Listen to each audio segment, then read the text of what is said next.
हाँ माँ, जब से एक तो ये हार्ट टूटा है ना, परेशान हो गई हूँ डॉक्टर के पास जा जाके, दिमाग खराब हो गया है मेरा। हाँ, 1 मिनट करती हूँ आपको। क्या हुआ? हो गया सारा काम? जी मैम साहब, सब हो गया। ठीक है, जाओ अभी। और प्लीज अगली बार से इतनी छुट्टी मत लेना। 1 हफ्ते बाद आए हो आप। पूरा काम फैला पड़ा है आपकी वजह से। जी मैम साहब, नहीं लेंगे। मेरा बेटा बहुत बीमार है, इसलिए नहीं आ पाया था। अच्छा, सैलरी लेते ही बेटा बीमार हो गया आपका? नहीं नहीं मैम साहब, वो क्या है कि उसके मुझे नहीं सुननी आपकी राम कहानी, आप प्लीज जाओ। मैं ऑलरेडी बहुत परेशान हूँ, प्लीज।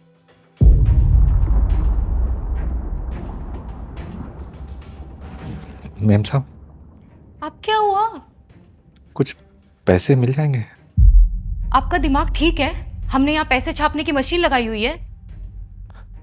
मेरा बेटा बहुत बीमार है। तो मैं क्या करूं? आप मुझे भी तो देखिए ना, मेरा ऑलरेडी हार्ट टूटा हुआ है, मैं खुद परेशान हो गई डॉक्टर के पास जा जाके। अरे क्या हो गया, क्यों भड़क रही हो? और काका कैसे हो? ठीक। हाँ। अच्छा, चलता हूँ साहब।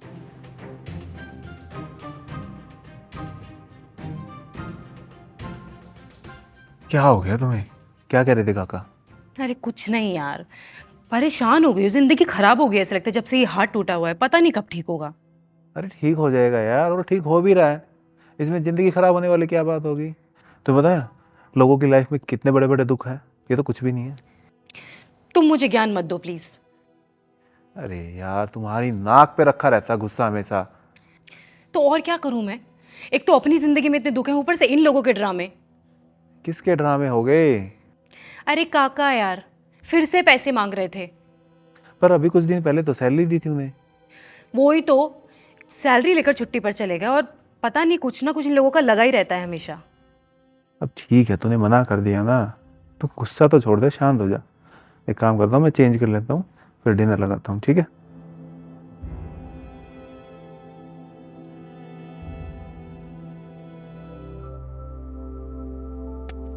साहब, तनख्वाह मिल जाएगी? हाँ हाँ, मैंने निकाल के रखी हुई है, देखा। ये रही।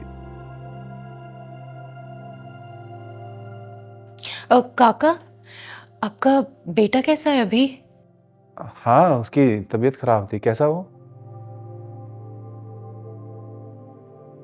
वो भी इस दुनिया में नहीं रहा। क्या? काका, आपने बताया नहीं कुछ, कैसे हुआ? इतना बीमार था क्या? उसके पेट में ट्यूमर था मैम साहब। डॉक्टर ने ऑपरेशन की तारीख भी दी थी, लेकिन हम ठहरे गरीब लोग डॉक्टर की फीस ही नहीं इकट्ठी कर पाए, और वो ट्यूमर उसके पेट में ही फट गया। मेरे बेटे की जान चली गई। लेकिन काका, आपने तो हमें कुछ बताया ही नहीं, और आपने छुट्टी भी नहीं ली, रेगुलर आ रहे हो आप तो। बेटे की बीमारी के चक्कर में पहले ही बहुत सारी छुट्टी ले चुके थे साहब। उसके इलाज के कारण इतना कर्जा हो गया था, तो और छुट्टी हम कैसे लेते? दूसरों का पैसा भी तो वापस करना है, अपना पेट भी तो पालना है, तो और छुट्टी हम कैसे लेते? आपने दूसरों से पैसा क्यों लिया? हमें बता देते, मैं आपको पैसे दे देता। नहीं साहब, आप और मेम साहब तो पहले से ही बहुत परेशान थे। उनका हाथ टूट गया था।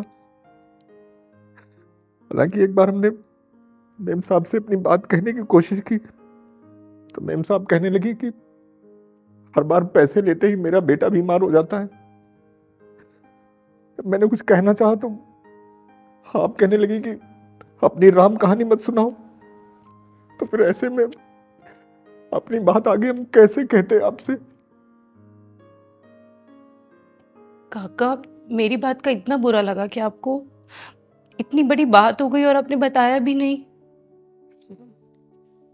नहीं मेम साहब, आपने गलत नहीं कहा, आपने सही कहा था। आप खुद ही इतना परेशान थी। अब हम जैसों की जिंदगी में कुछ ना कुछ तो लगा ही रहता है। वो अलग बात है कि आपके लिए आपकी तकलीफ बड़ी थी और मेरे लिए मेरी। काका, आप हमारे लिए कोई अनजान नहीं हो। जो आपकी प्रॉब्लम से हमें फ़र्क नहीं पड़ेगा।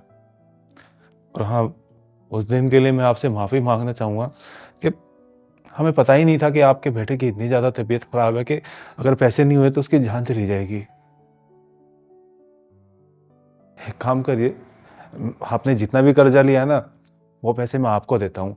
आप पहले अपना कर्जा उतारिए। नहीं नहीं साहब, अब पैसों की कोई जरूरत नहीं। जब उनकी जरूरत थी तब मिले नहीं, और अब तो मुझसे लिए भी नहीं जाएंगे। मेरा तो बेटा चला गया, तो अब पैसे मेरे किस काम के। रही बात कर्जे की, वो मैं ऐसे ही मेहनत करके सब अदा कर दूंगा। आप मेरे लिए परेशान मत होइए, परेशान मत होइए।